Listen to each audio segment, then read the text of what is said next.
Nous sommes à présent en plateau avec David Derry, Social Media Manager chez eToro. Bonjour David. Bonjour. Alors on va commencer par parler des marchés financiers. C'est une situation difficile. Très compliquée en ce moment. On peut voir qu'il y a plusieurs raisons justement qui expliquent la baisse. Les tensions avec l'Arabie Saoudite qui a vraiment impacté le pétrole. Les résultats d'entreprises qui sont parfois pas toujours au rendez-vous, donc aussi qui viennent noircir le tableau. Le budget italien, les craintes du Brexit. Donc toute cette situation économique pèse aujourd'hui sur les marchés et on peut voir que tellement que ça pèse, aujourd'hui les marchés, certaines actions comme Amazon, Nvidia ou Netflix sont devenues plus volatiles que le Bitcoin sur les 20 derniers jours. Donc là on peut voir par exemple la volatilité qu'il y a eu sur les 20 derniers jours. Donc on peut voir que l'action qui est le plus volatile c'est Tilray, donc une action dans le cannabis médicinal. Et sinon on peut voir que qui est peut-être aussi la plus récente et qui expliquerait la volatilité.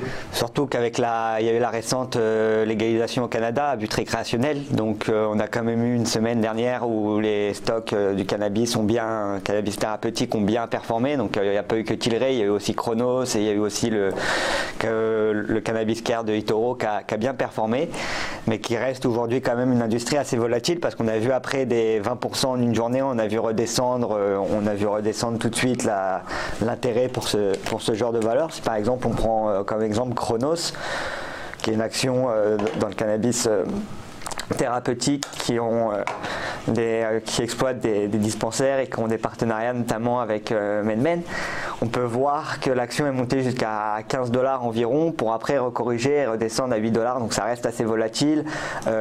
Pareil, si on regarde les Amazon, les Netflix, il y a Nvidia aussi qui a pas mal performé. Amazon il est passé de un peu plus de 2000 $ à 1700, et si on regarde Nvidia il est passé de 300 $ environ à hier il était descendu à moins de 200 $ pour remonter directement. Donc on était à 290 $ pour redescendre sur 200 $. Donc on peut voir quand même que les marchés on corrige bien. Alors après, on avait connu une année 2016 et une année 2017 aussi assez exceptionnelle en termes de performance, mais aujourd'hui on peut voir quand même le retour de bâton, sachant que ceci n'est pas pareil pour toutes les actions, parce que si on creuse un peu les marchés, hier on a pu voir Twitter qui performait de 20%, bien sûr, on a pu voir McDonald's aussi après l'annonce de ses résultats qui prenait 6 ou 7% dans la journée, Capgemini pareil. Donc en fait les résultats d'entreprise en ce moment jouent vraiment un rôle considérable pour tout ce qui est pour actions les marchés, effectivement, elle dicte un petit peu la tendance, mais donc une situation difficile, de la volatilité, mais bon, il reste quand même des opportunités pour les investisseurs, j'imagine. Il reste quand même des opportunités pour les investisseurs, que ce soit. Alors après, il y a certaines personnes qui peuvent penser que la correction est sur le point de se terminer, donc dans ce cas-là se replacer pour essayer d'abaisser, de moyenner à la baisse, ou d'autres qui peuvent shorter aussi s'ils pensent que cette tendance va continuer, et après on peut voir quand même des actions comme Twitter notamment qui faisait 20%, McDo, Capgemini, il y a Kering aussi sur le marché français grâce à Gucci qui avait très bien performé, et on peut aussi grâce à eToro. Donc l'idée d'eToro c'est de pouvoir copier tous les utilisateurs et donc tous les utilisateurs de la plateforme, et donc on a quand même aujourd'hui chez eToro certains utilisateurs qui réussissent à surperformer les marchés, donc on peut aussi décider de les copier. Mais comment font-ils? Alors comment font-ils? Soit ils sont en position short, ça arrive pour certains qu'ils ont ouvert des positions short, ou par exemple VIX Gold qui traite des produits sur la volatilité, ou des produits comme les matières premières, donc notamment l'or et l'argent. Donc là les performances sont au rendez-vous, étant des valeurs refuges, l'or monte quand les marchés baissent. Enfin, c'est dans la logique des choses, où ils essayent de prendre un peu de risques. Donc on peut voir que là par exemple lui il n'est pas alloué sur les marchés en ce moment, donc il reste en cash à l'attente de nouvelles opportunités. On peut voir quand même ces statistiques, il fait 8,42% cette année, c'est pas extraordinaire, mais avec un risque plutôt maîtrisé parce qu'il a un drawdown annuel au maximum. Donc la drawdown c'est la perte maximale autorisée par une stratégie de 6,18%, ce qui est plutôt correct. Et alors on voit tout en haut 17,60 75%, qu'est-ce que ça signifie ça? C'est sur les 12 derniers mois en fait, donc on est au mois d'octobre, donc on reprend du mois d'octobre précédent, donc c'est sur les 12 derniers mois de l'année, pas sur le... Donc on peut se dire qu'il a une stratégie plutôt gagnante parce que le risque est pas trop élevé et en plus de ça, sur un an, il est à presque 18% de performance. Exactement, et en plus on peut voir après son taux de trade rentable, donc il est à 65% environ de trade rentable, et sur ses semaines rentables, il est à 62,50%, donc c'est quand même des résultats qui sont assez impressionnants, mais les Allemands font plutôt bien chez eToro en termes de popular investor, d'ailleurs mieux que les Français pour info. Suivez les Allemands. Ou venez trader chez eToro pour concurrencer les Allemands. C'est ça, venez montrer que les Français aussi savent trader. Donc ça c'était 55, il y en a peut-être d'autres qu'on peut suivre parce que les stratégies sont différentes. Ouais, il y en a d'autres qu'on peut suivre. Il y a Fabian Marco aussi qui fait très bien 52,7%. Alors après il a un risque un peu plus élevé que 55 parce qu'on peut voir que là le drawdown il est de 16,63%, donc ça reste quand même correct, mais ça reste une stratégie qui est quand même un peu plus élevée que 55.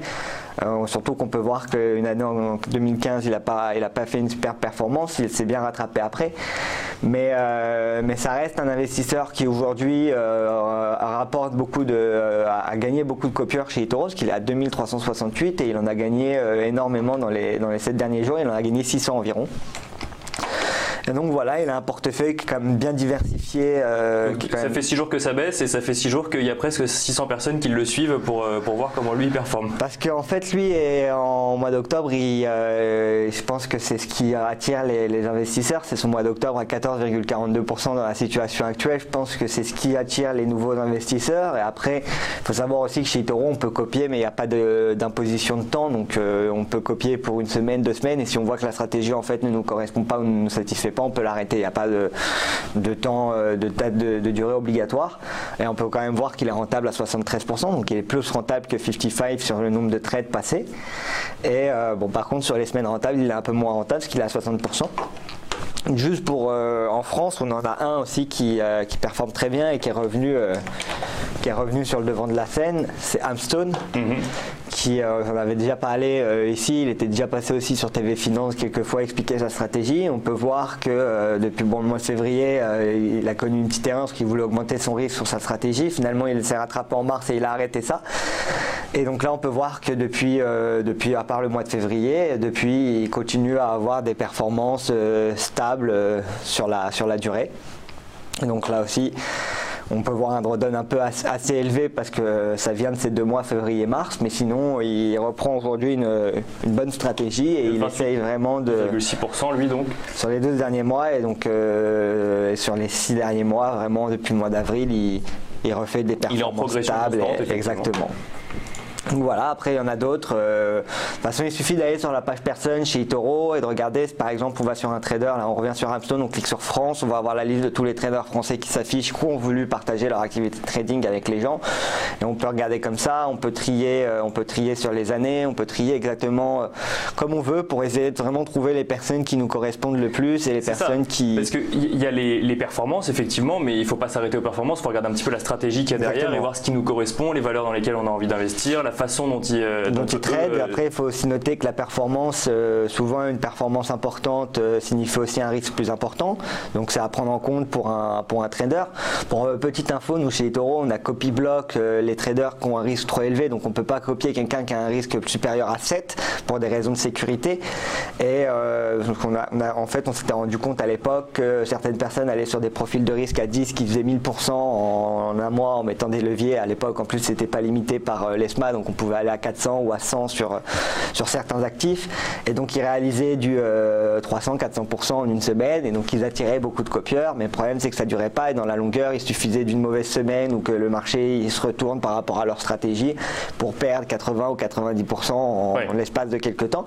Donc nous on a décidé de bloquer ça, et on veut vraiment que toutes les personnes qui rejoignent le programme Popular Investor chez eToro traitent d'une façon d'une façon pas trop risquée et d'une façon, faut pas oublier que quand on est Popular Investor, on a l'argent des autres utilisateurs sous gestion, donc voilà, on leur demande de quand même avoir une bonne gestion de leur compte de trading. Et pas trop de risques. Voilà, pas trop de risques, pas trop de levier. Ce qu'il faut retenir ce matin, c'est que allez sur eToro et montrer que les Français savent trader. Merci beaucoup David Derry. Je rappelle que vous êtes Social Media Manager chez eToro.